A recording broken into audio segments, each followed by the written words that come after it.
Welcome in to Daily Faceoff Live, your go-to source for everything hockey. Live every weekday at noon Eastern.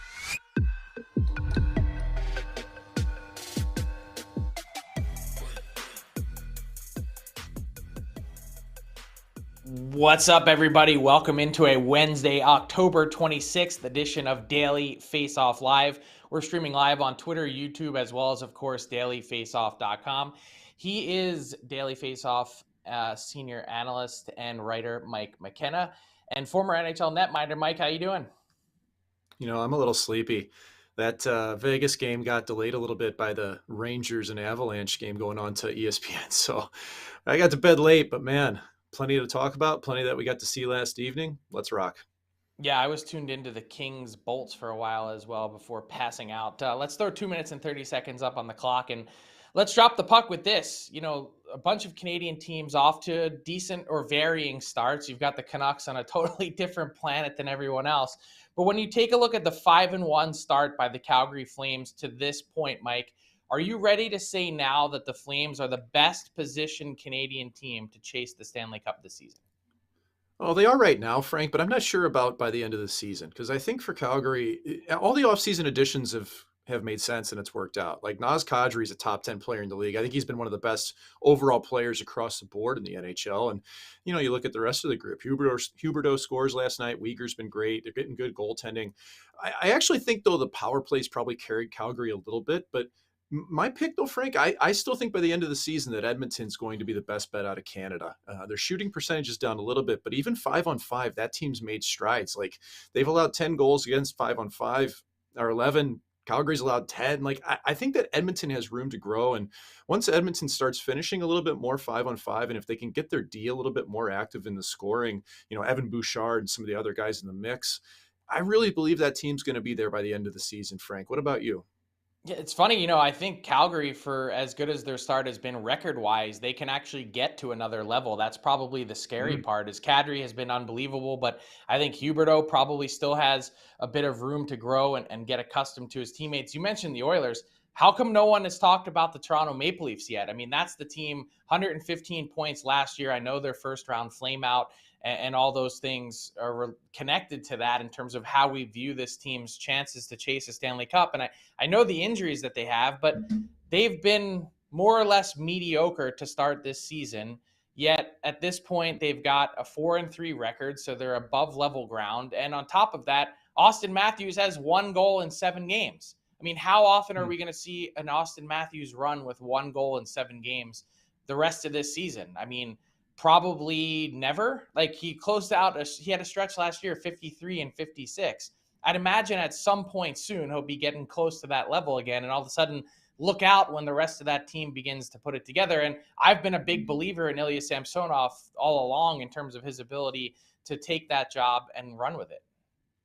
I just don't believe in the team in Toronto. You know, I'm supposed to be an analyst. I'm supposed to look at everything. I see all the reasons you've given it on paper and all that, Frank, but I'm also from the show me state, man. I'm not going to believe anything until I see it. And Toronto just hasn't been able to get there in the past. So they may very well prove me wrong. I do think Samsonov has been great so far this year, Frank, but I just don't have that gut feeling about the Maple Leafs. All right, I'm writing that down. Mike McKenna, show me Please state, do it. not a believer in the Toronto Maple Leafs. All right, Yeah. Eternal October pessimist. 26th, mark it. Keep the tape, Alex. We'll come back to this in April or May, and maybe Mike will be right. Let's talk about the Minnesota Wild, a team that had struggled to start this year. They had went into last week's game against the Vancouver Canucks, both teams winless. They eke out a win over the Canucks, and the pain and misery has been prolonged in Vancouver. I know it's just a win over the Montreal Canadiens, but perhaps is this the moment that the Minnesota Wild need to turn things in the right direction? You know, well, first off, I think the Canadians are actually a pretty fun team. They're not an easy out every game. So I don't want to discount that too much, but I do think that the Wild really have shown a little bit better than it's been on paper. And, you know, yesterday at Daily Faceoff, my goalie matchup of the day was Marc-Andre Fleury versus Jake Allen because I thought Marc-Andre Fleury really needed a statement game. And last night he went out, he allowed 1 goal and 27 shots. And this hasn't been a good start to the year for Marc-Andre. You know, he's played outside his post. He's been out of control, sliding all over. It's been a tough year for him. And I think the big thing last night for me was in the third period when they really needed him. Fleury made an early breakaway save. He stopped Mike Hoffman on a penalty shot, and that gave that team the chance to win the game. But when you look across the board, the Wild haven't been good in their defensive zone. They've been terrible in the first period, Frank. They've allowed 13 goals in the first. Like, that's the worst in the league. So they've got to improve upon that. The goaltending does have to be better, but when has Marc-Andre Fleury ever had a bad season over the course of the full year? It just doesn't happen. So I expect his game to rise. I expect the Wild to play a little bit tighter as the year goes on defensively.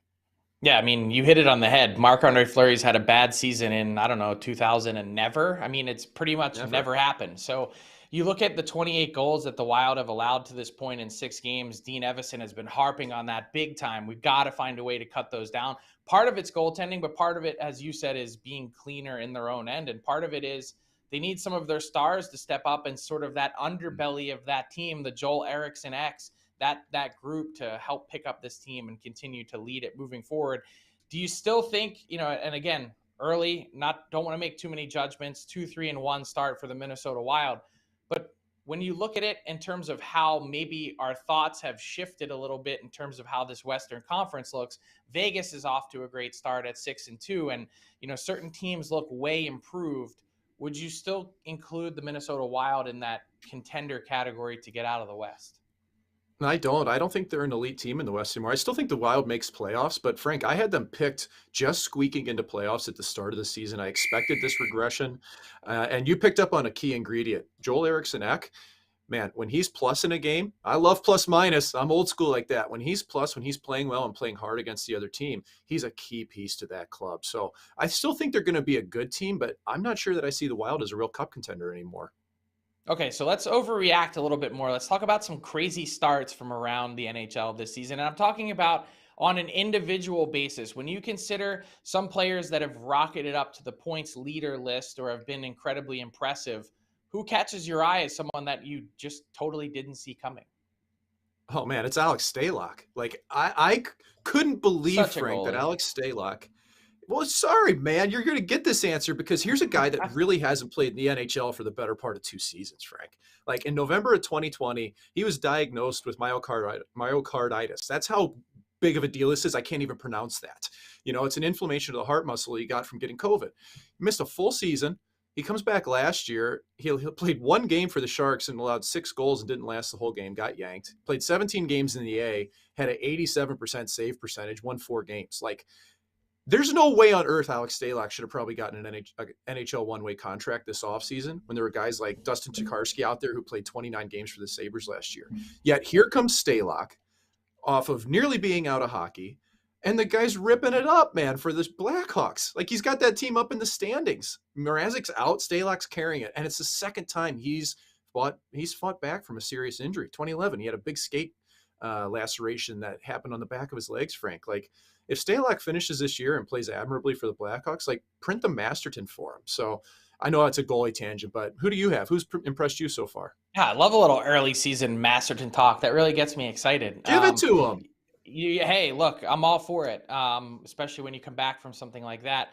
When you look at the Chicago Blackhawks, though, and the work that Stalock's done in net, like, hey, does Kyle Davidson need to start considering, like, prying off a few pieces of this team earlier than expected? We got to stop the wins here. You don't want to get ahead of yourself in terms of the suck hard for Bedard sweepstakes. So for me, when I look at a person or a player that's vastly exceeded expectations to this point, it's Gabe Vilardi from the LA Kings. I probably would have been super surprised if you had told me that Val Nichushkin was leading the league in goals and tied for the league lead in points. But if you consider Gabe Vilardi and where he's been, the injury-shortened season that he had last year, he's already exceeded last season's point total in 25 games and matched last season's goal total. So he's someone that, to me, you watch that Kings game last night, I was talking about right off the hop. He's big. He's got size. He's living up to that 11th overall pick range that he was selected in. And not only that, he just looks to be such a confident player, someone that has gotten a taste in the NHL the last few seasons and has really begun to put it together now, and certainly looks like a key player for the LA Kings, just going to the hard areas. Really like what I've seen from Gabe Vilardi so far and the LA Kings. sitting in a tie for third in terms of the goal race to this point in the first couple weeks of the season.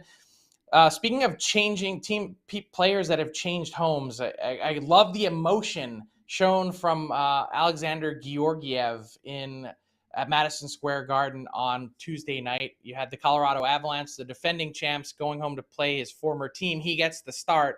Just look at the emotion that seeps out of so Georgiev, happy. and can't help but think of sort of the reporting that I had done over the last 2 years as Georgiev was on his way out, that he wasn't necessarily a very well-liked teammate, a guy that was perhaps a little bit overconfident in himself and had let the Rangers know, hey, I'm ready for a starting job here in this league. And he didn't get the opportunity in New York, of course, behind Shesterkin. But is that why you think he's so emotional and excited? Oh, you go against your old team, Frank. You walk in that building. I guarantee Georgiev probably had, I don't know how many thousands of dollars on the board, okay, in this game. And that's where you put money up. If your team wins, it goes to the team fund. I guarantee it was a huge amount. He's going back to the team that cast him off. It's in MSG, and he's going head-to-head with Shesterkin, who everybody says is the best goalie in the world. And he wins the game on an unbelievable performance, 44 for 46, pulls it out in a shootout, made some massive saves all throughout the game. This was just so much fun to watch. And it was a big game, Frank, on the big stage for the NHL in the United States. It's on ESPN. You've got two big clubs going head to head, the former Stanley Cup winners against the Young Guns in New the I thought that the superstars showed why we're there. And Georgiev called it afterwards. He said, man, that was an epic win, talking to Emily Kaplan afterwards in the post game. And I got to agree with him. Like, I've been in those shoes where of winning games that you just desperately wanted to come away with the victory. This has got to be the biggest win of his career, Frank. And maybe this carries him. Maybe this is the moment that, keeps him in that crease and really solidifies his role in Colorado. So that's what I was going to ask you about, solidifying that role. He's off to a 4-0-1 start, .921 save percentage, unbeaten in regulation, 13 goals against in 5 starts. You've been a believer in Georgiev in terms of the talent. Did you think that he'd be this good, and do you think he can continue this throughout the season with a really talented team in front of him? I'm still a little skeptical of it because he was pretty loose last night. Like, he's definitely a field goaltender in a lot of ways. He doesn't have that same type of structure like Shesterkin. So it really takes him being mentally engaged in a game. But I think when you're playing for the Avalanche, it gives you that confidence. So it's a good marriage in that way, Frank, but I'm not totally sold that he'll keep it up throughout the entire season. All right, I'm going to write that one down. Mike McKenna, not totally sold on Alexander Georgiev. We got a lot to write down today through the first 4 segments of the show. Yeah, let's get to this week's All 32 segment.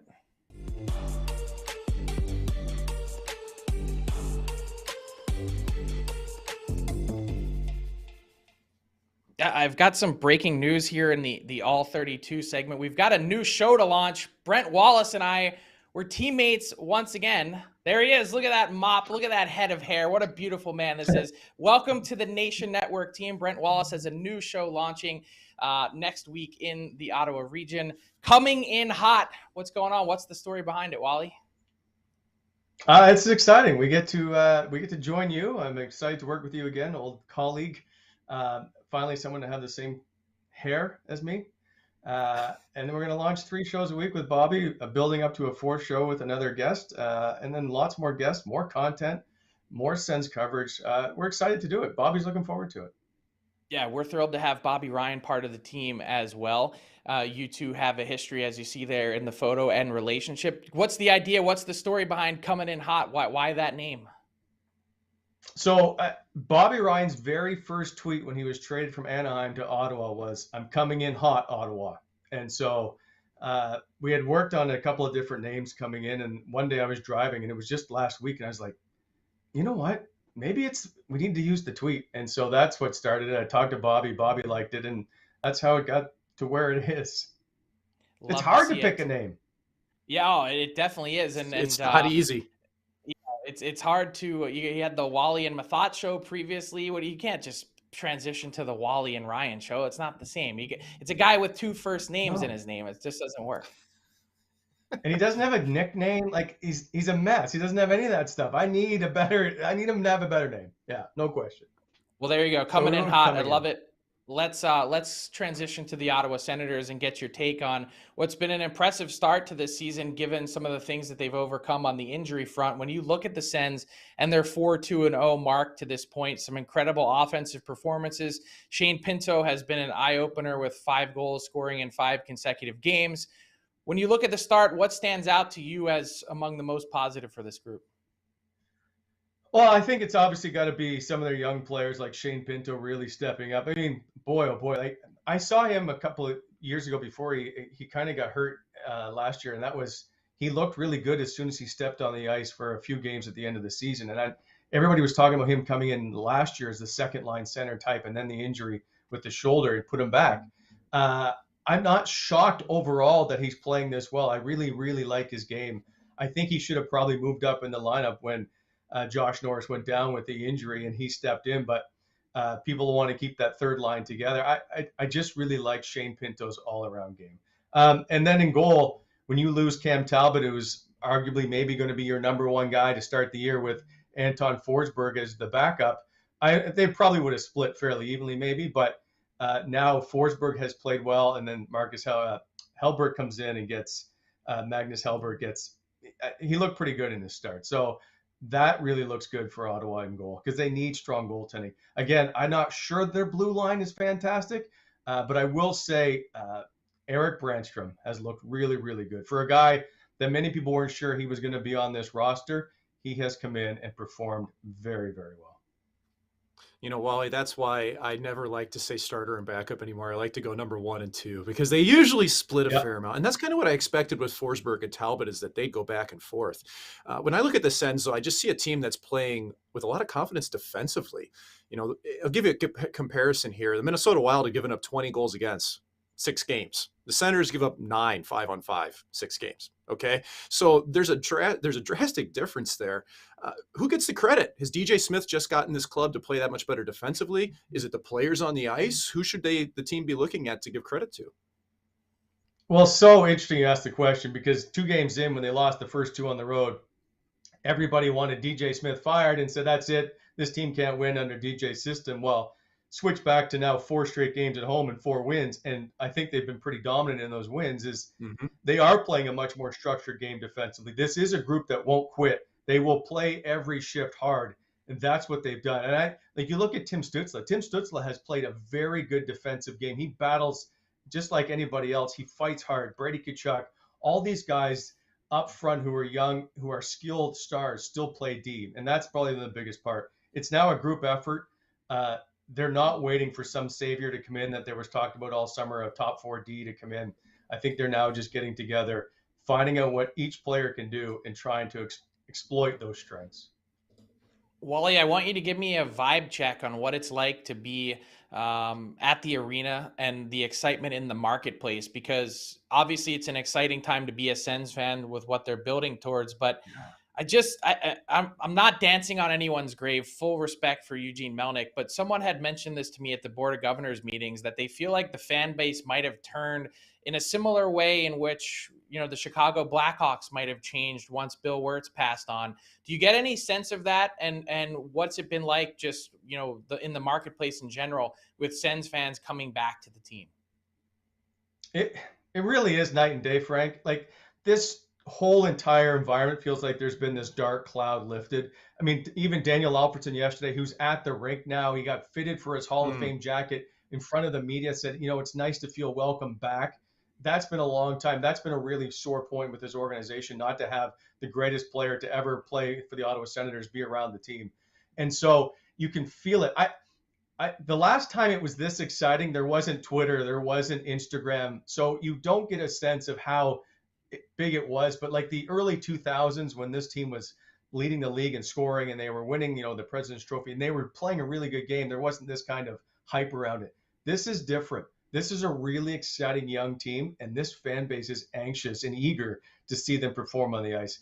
I don't know that there's been a time that's been this exciting to be an Ottawa Senator fan, and it really is. It's cool to be around and be in that environment. That makes it the perfect time to launch Coming in Hot with Bobby Ryan and Brent Wallace. But before I let you go, Wally, you gotta rate this on a scale of 1 to 10. Brady Tkachuk's Halloween outfit. So he loves the Will Smith characters. So this isn't a stretch for Brady. He's done a bunch. He's done Ricky Bobby and a few others, if you will, and Anchorman. Uh, I like it. I like the fact that these guys are out there enjoying it, and they're posting about it. This is a solid. I'm gonna go 7. And the fact that he's 7. all in, maybe it should be an 8. You know what? Well, I'm gonna go 8. that lunge is his go-to move, fellas. I've seen that before, and with those big getaway sticks of his, he really sells this. I think that Will Ferrell version of Elf is pretty good, but I think Brady could stand in as a stunt double. Santa, I know him. And I don't know if that's a compliment, but he does look good. Yeah, he does. Yes. 7, though, it feels like a light rating. Wally's a hard grader. I'm going to have to check that out as we continue this season and the launch of coming in hot with Brent Wallace and Bobby Ryan. Thanks so much, Brent. Great to have you back on the same team. Great to be teammates with you once again, and really looking forward to the show and all that's to come as part of the Nation Network. That'll do it for today's edition of the All 32, delivered by DoorDash. See the promo codes there at the bottom of your screen. Game Day 25 gets you 25% off and free delivery on your first order. All your favorites and more delivered right to your door by DoorDash. Thanks, Brent. See you guys.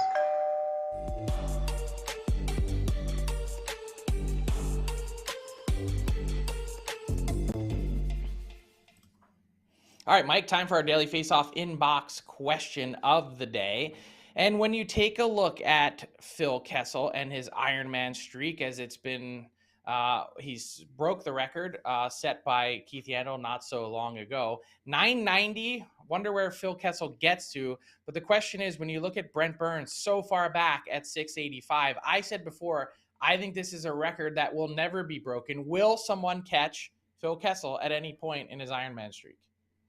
No, the answer is no. I mean, Ovi might catch Gretzky for the goals record. I could see that one happening. But in today's day and age where everybody misses a game for a hangnail, Frank, and you're protecting players going into playoffs, I don't see it. I mean, maybe Gaudreau. I would think it would have to be a forward if it was somebody, Frank, the way defensemen eat pucks nowadays. But, dude, I think this is all Phil the Thrill from here on out, man. He'll forever be the Iron Man. I mean, Johnny Gaudreau won't play 700 games under this current contract mathematically, so he'd have to be getting the next one, which is always possible, but I don't know. I mean, it just shows you how daunting the math is to get, like, this began in 2009. It's insane. November it's crazy, 3rd, man. 2009. I was just starting my career. What were you doing? You had just come off a rookie year in the NHL with the Lightning, right? Yeah, I was about to be sent to the ECHL, it felt like, with the New Jersey Devils organization. So I was at a career crossroads, man, but I can't fathom this. I really can't. I mean, I didn't miss a game in my career, but this is wild for a player at the NHL level for a forward to do it. So I think it's all Phil's. Yeah, bananas record. I agree. I think no one breaks that record. So we'll see. I mean, who knows? Maybe one of us will still be around covering the game if there's ever a real serious run at it, because it ain't going to be for a while. So let's get to our daily face-off Pointsbet daily bet segment. Tyler Remchuk, how'd you do last night, bud? I went 1-2 last night, but we did hit the big plus money bet on the Stamkos shot prop, so it wasn't too much of a damaging night to my record on the season in terms of units. Tonight, though, I do have 3 more plays, even though it is a short slate in the NHL, so let's jump into it, courtesy of our friends at PointsBet Canada, starting with the big matchup between the Islanders and the Rangers. It's going to be Jaro Halak expected to start for the Rangers. He's given up 8 goals in 2 starts so far this year, and both of these teams are averaging more than 6 total goals per game. All of that to say, I like the over in this matchup. It's set at 6, and I like going for the over-unders when they're right at 6 like that, because at least there's the built-in insurance of maybe you just get the push if it sits at 6. Minus 105, good payout there. And digging into that matchup a little bit more, I also really like Anders Lee to pick up a point at minus 140. He's the Islanders' leading scorer, and when you compare it to other odds in this game, guys like Panarin and Zibanejad, they're in the minus 200 range. Even Matt Barzal, who's below Lee on the Islanders' scoring race, he's in the minus 200 range as well. So Anders Lee to pick up a point at minus 140 is my second play for that game. And going to that bottom matchup, Oilers and Blues. That's where I'm heading for my shot prop of the day. And it's Evan Bouchard to go over 2.5 shots on goal. He's hit this in back-to-back games. He had 6 in the team's last game against the Pittsburgh Penguins as well. And even in the games where he's missed it this year, more often than not, he's only missing it by 1. And Bouchard's starting to heat up a little bit. So Bouchard over 2.5 shots. You can get it at about plus 110. I like that as my third play of the day, Frank. Man, I feel like the New York Rangers and Gerard Gallant's staff did not read Mike's story last week about starting your better goalie in the second game of back-to-backs. They also robbed us of the ability to get an Igor versus Ilya Vezina candidate matchup tonight as the Rangers and Islanders squared off. So disappointing. Nothing against Yaro Halak, but it's just give the people what they want. I mean, how hard is that? Come on. Anyway, thanks to Tyler for our Pointsbet Daily Bets segment. That brings us to garbage time with Mike McKenna. Mike, what's caught your eye? What's caught your attention from around the NHL? Well, after I give Gerard Gallant a call here, let him know what he's doing about the goalies, I want to take a look here at this epidemic of jersey tossing that's going on. Okay, we saw it happen in Vancouver recently, but this one really bothers me, Frank.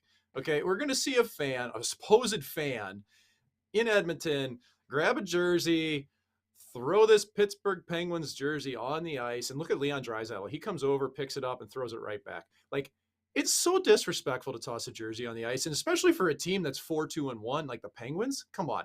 This kid's just doing it to get on TikTok, to get on the gram, to get attention. And I just think it's such a disrespectful thing. And I get it. Fans spend their money on whatever they want, Frank. If you want to throw a jersey, you can throw a jersey. I mean, we're Americans. You want to trample on an American flag, you can do that. I'm not going to think very highly of you if you do either of these things. I have one rule for our kids when they play on our youth teams, Frank. Keep your jersey off the floor. That's the one hard, fast rule. The other ones, they need to have fun. But why are we doing this? It's just to get on, be famous on social media. And I just think that's gross. I'm going to tell you, I'm going to throw this back at you and say, you are part of the problem here because you gave this kid some airtime. So that's all on you. Come on. That's exactly like, Jeez. Look, this is why. I'm why do you stepping do it out, Because Frank. people like us talk about it. That's why. Yeah, well, it's not going to go away, so we might as well call these people out. I got no other way to say it. So yeah, I think that's. And I also don't like you for calling me out, Frank. You're calling me out, man. That one was so over the top and so obvious that it was for attention. You're feigning outrage at that point. At least with the Canucks start, or what we've seen from the Oilers previously, or the Montreal Canadiens, or at one point the Jets got a jersey thrown on the ice. The Leafs have had it seems like every Canadian team's been there. For whatever reason, it's not a thing in the US, and I guess I'm kind of glad about that. It's in vogue, Frank. It's all copycat stuff. Travis Green gets fired. Now if you're a fan, you think you throw a jersey on the ice, you're going to get the coach fired. It's not working anymore. Yeah, maybe. We'll see. That'll do it for today's edition of Daily Faceoff Live. Thanks to Brent Wallace. Thanks to Mike McKenna, Tyler Remchuk, and our head of production, Alex Allard. We'll be back right with you 12 noon Eastern on Thursday. You know where to find us. Like and subscribe on YouTube if you like the show. We'll talk to you then. Have a great day, everyone. Thanks for tuning in to Daily Faceoff Live. Make sure you hit the subscribe button to never miss an episode.